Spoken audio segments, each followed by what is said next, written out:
একটা দেখার মতো ব্যাপার। That's it. আমরা সেটার জন্য কিন্তু অপেক্ষা করব। বাট এবার সময় হচ্ছে ফর্মিক্যাল ভাইবস অ্যাটাক করার। উডকাটের এরিয়াতে ফর্মিক্যাল ভাইবস তার আগেই কিন্তু ছিল, সেখান থেকে একটু ওয়েট করতে হয়েছে। ফাইনালি তারা ফাইটে এঙ্গেজ করে ফেলেন একের সাথে।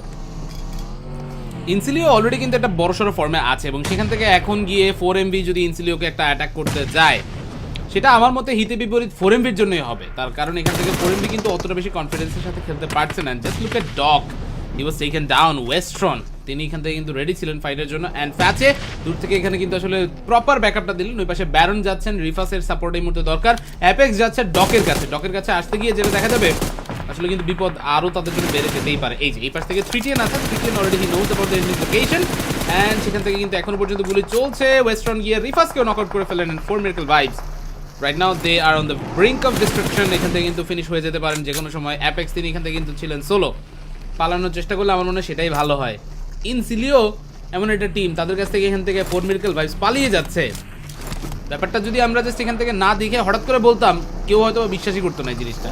But this is happening, this is PMGC, and কোন দলটার কপাল কখন ঘুরে যায় আগে থেকে বলা কিন্তু খুবই কঠিন। এক্স্যাক্টলি, কপাল কিন্তু যে কারো যে কোনো মুহূর্তে ঘুরে যেতে পারে। ইনসাইলিও দেখতে পাচ্ছি এখান থেকে ফ্যাচে